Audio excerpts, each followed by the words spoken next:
অহংকারী দাম্ভিক লোককে পছন্দ করেন না। অহংকারী, আমাদের তো অহংকার টহংকার নাই না?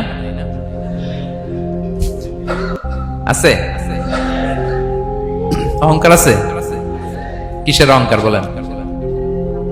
টাকার, আর ক্ষমতার, আর সৌন্দর্যের, আর হ্যাঁ পাওয়ার, সোশ্যাল পাওয়ার। এই যে অহংকার, অহংকারের খাঁচা থেকে মুক্ত রাখো আমাদেরকে তুমি প্রভু হয়ে। পড়েন আমিন।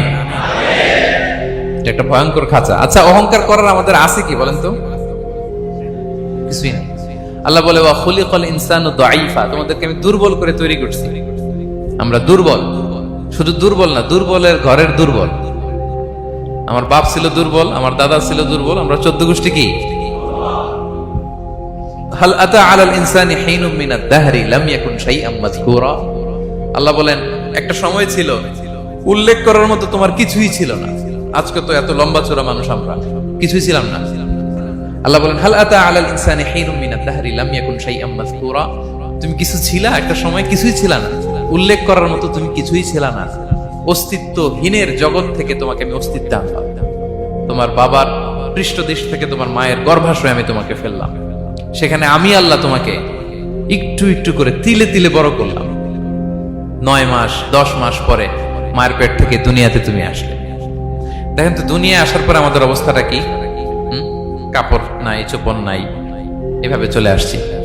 আসার পরে কেউ যদি মুখে খাবার তুলে দেয় তাইলে খাইতে পারি, হ্যাঁ? তাও লিকুইড খাবার, এদিক দিয়ে দিলে এদিক দিয়ে পড়ে যায়, খালি মুছতে হয়। মেহমান একজন এসে আদর করে কোলে নিচে পেশাব করে দিছি ভরাইয়া, আছে না নাই? হয়েছে না, হয়েছে না? এরকম আদর করে একটা কোলে নিছেন, এখনই না ডায়াপার আসছে মিয়া। আজ থেকে 10 বছর আগে এগুলো ছিল নাকি? প্যাম্পাস ডায়াপার ছিল, এই কাঁথা টাতা নিয়ে কোলে নেওয়া লাগতো, তারপরে দিছে ওদিক দিয়ে জামা টামা ভিজে শেষ। ইভেন রাসূল সাল্লাল্লাহু আলাইহি ওয়াসাল্লামের কোলে এরকম বাচ্চারা পেশাব করে দিছে, এরকম হাদিস আছে। আদর করে মায়েরা বাবারা আসলেই তো তার বাচ্চাকে রাসূল সাল্লাল্লাহু আলাইহি ওয়াসাল্লাম কোলে দিতেন, পেশাব করে দিতেন। তো কার কোলে উঠছে এটাও জানি না, পেশাব করে ভরাই দিচ্ছে।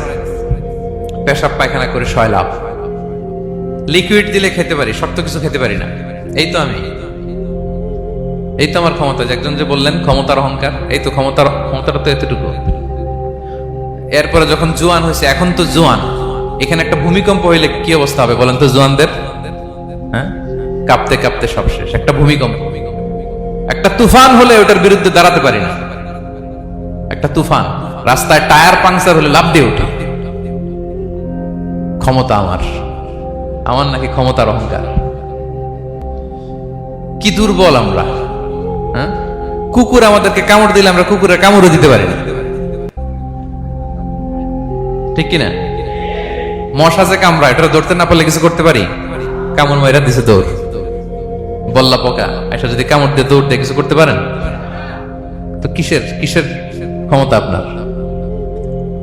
এরপর আবার যদি 70-80 বছর হায়াত পাই, আবার আগের মতো যেখানে বসি ওইখানেই ডাইরেক্ট, আছে না নাই? বয়স যখন 80 হয়ে যায় আর থাকে শরীরের কন্ট্রোল, আবার যেখানে বসে ওইখানেই পেশাব পায়খানা। খাবার দিলে খাইতে পারি, পিঠটা বাঁকা হয়ে কুজু হয়ে গেছে, এর নাকি আবার অহংকার। সাজে অহংকার, সাজে অহংকার, সাজে একজনের। আওয়াজ করে বলতে হবে তিনি কে? 3 নম্বরে অহংকার দাম্ভিককে আল্লাহ পছন্দ করেন না। প্রিয় ভাইরা, আল্লাহ বলেন কারুনের ঘটনাকে আল্লাহ এখানে এনেছেন। আল্লাহ বলেন ইন্না কারুনা কানা মিন কওমি মূসা। কারুন ছিল মুসা আলাইহিস সালামের কওমের লোক, মুসা আলাইহিস সালামের কাজিন ছিল মূলত। কারুন নামে একজন সম্পদশালী ছিল। মিশরের রাজধানী কায়রো থেকে 100 কিলো দূরে ফাইয়ুম নামে একটা জেলা আছে, ওখানে তার বাড়ি ঘর। আমি দেখে এসেছি, কয়েকবার গিয়েছি। তো ফাবাগা আলাইহিম, সে মানুষের উপর চড়াও হলো। ওয়া আতাইনাহু মিনাল কুনুজি মা ইন্না মাফাতিহাহু লাতানু বিল উসবাতি উলিল কুওয়া। আল্লাহ বলেন এই কারণকে আমি এত সম্পদ দিয়েছি, এত বেশি ছিল তার সম্পদগুলো যে সে আলমারির ভিতরে রাখতো। ওই আলমারির যে চাবি হইতো, এই চাবিগুলোরে ওজন করার জন্য, কাঁধে নেওয়ার জন্য 10 জন পেশি শক্তি পুরুষ লাগতো। আলমারি রাখার জন্য না, কি রাখার জন্য?